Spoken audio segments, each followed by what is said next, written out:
Saudara-saudari yang dikasihi Tuhan, umat Keuskupan Agung Medan yang terkasih, selamat jumpa dan salam sehat untuk kita semua. Kita akan mengadakan pendalaman BKSN, pendalaman yang pertama dengan subtema tetap percaya pada penyelenggaraan Tuhan. Sebelum kita memulai pendalaman ini, mari kita tandai diri kita dengan tanda kemenangan Kristus. Dalam nama Bapa dan Putra dan Roh Kudus. Amin.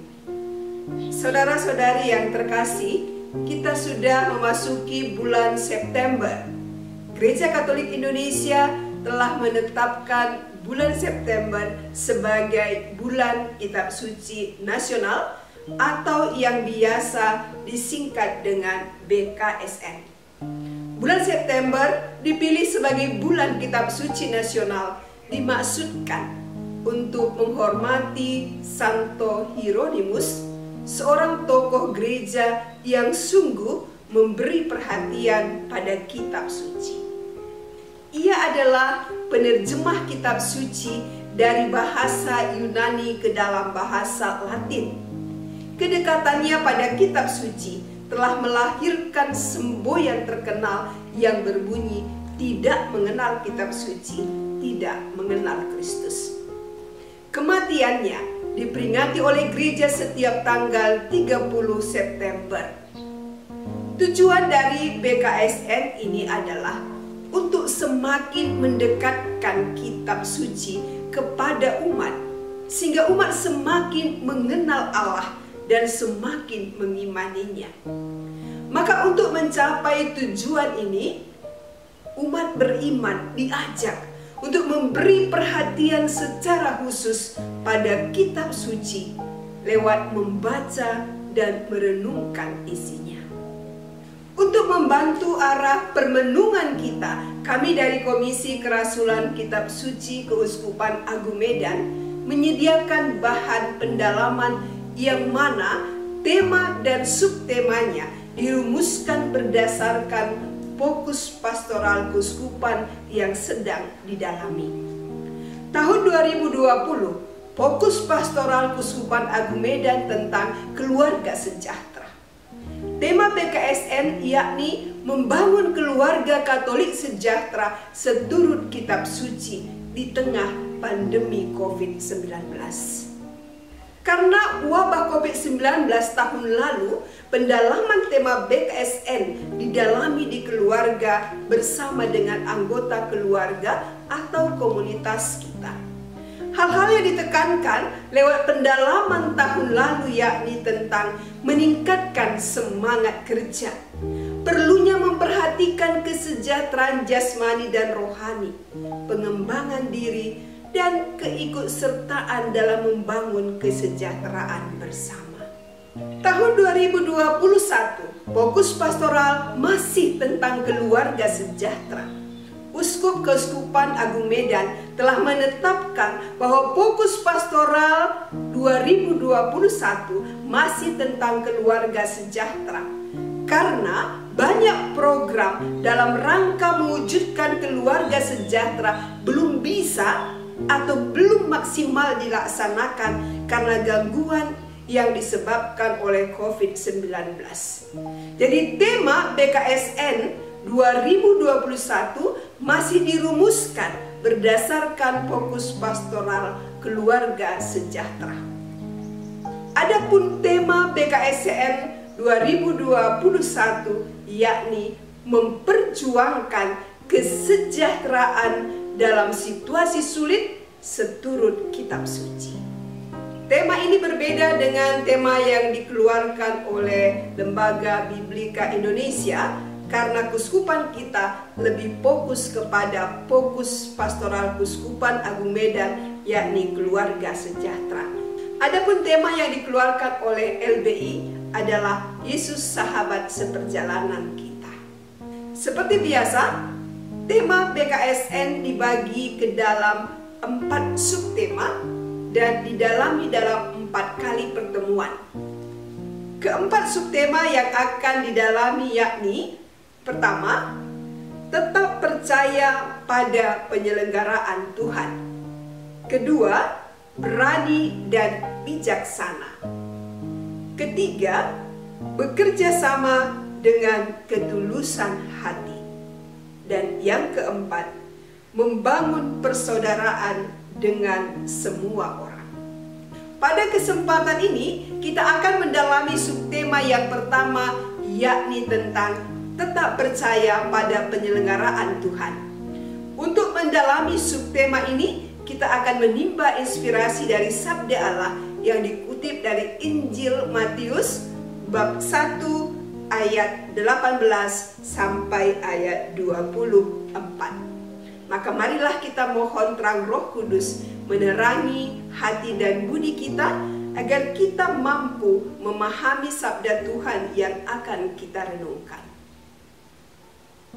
Marilah kita berdoa.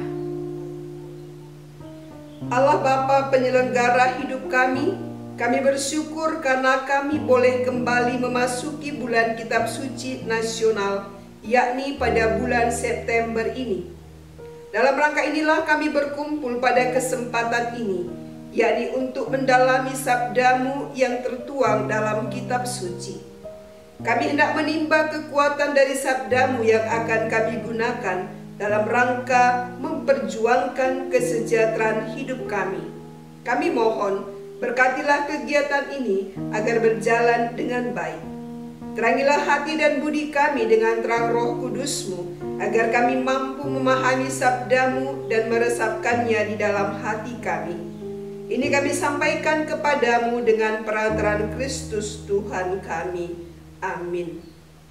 Sekarang mari kita mendengarkan sabda Tuhan yang diambil dari Injil Matius bab 1 ayat 18 sampai ayat 24.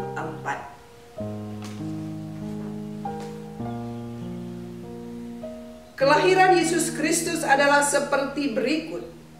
Pada waktu Maria ibunya bertunangan dengan Yusuf, ternyata ia mengandung dari Roh Kudus sebelum mereka hidup sebagai suami istri. Karena Yusuf suaminya seorang yang tulus hati dan tidak mau mencemarkan nama istrinya di muka umum, ia bermaksud menceraikannya dengan diam-diam. Tetapi ketika ia mempertimbangkan maksud itu, malaikat Tuhan nampak kepadanya dalam mimpi dan berkata, "Yusuf anak Daud, janganlah engkau takut mengambil Maria sebagai istrimu, sebab anak yang di dalam kandungannya adalah dari Roh Kudus. Ia akan melahirkan anak laki-laki dan engkau akan menamakan dia Yesus, karena dialah yang akan menyelamatkan umatnya dari dosa mereka." Hal itu terjadi supaya genaplah yang difirmankan Tuhan oleh Nabi.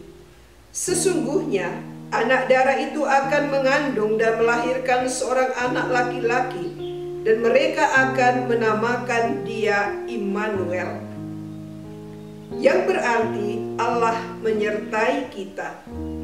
Sesudah bangun dari tidurnya, Yusuf berbuat seperti yang diperintahkan malaikat Tuhan itu kepadanya. Ia mengambil Maria sebagai istrinya. Demikianlah sabda Tuhan. Saudara-saudari, Yusuf yang bertunangan dengan Maria dihadapkan pada suatu masalah. Masalahnya adalah Maria mengandung sebelum mereka hidup sebagai suami istri. Berhadapan dengan kenyataan ini, ada dua pilihan yang bisa dibuat oleh Yusuf: menceraikan Maria atau tetap menjadikannya sebagai istrinya. Yusuf bermaksud untuk menceraikan Maria. Sebenarnya, ia bisa menyeret Maria ke pengadilan untuk proses pemeriksaan perzinahan.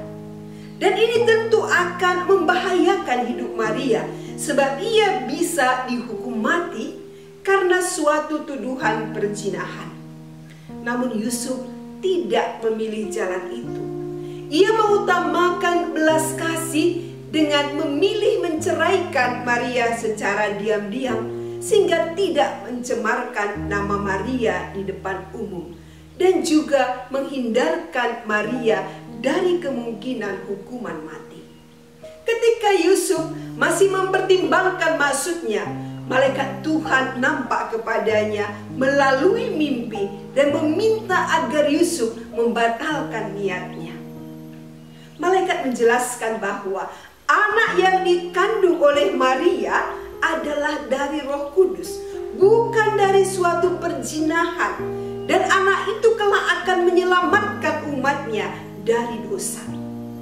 Malaikat meminta agar Yusuf mengambil Maria sebagai istrinya dan juga memintanya agar memberi nama Yesus kepada anak yang akan dilahirkan oleh Maria.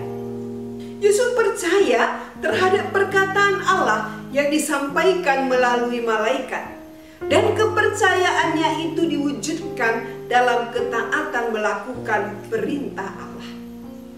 Sesudah bangun dari tidurnya, Yusuf berbuat seperti yang diperintahkan malaikat Tuhan itu kepadanya. Ia mengambil Maria sebagai istrinya.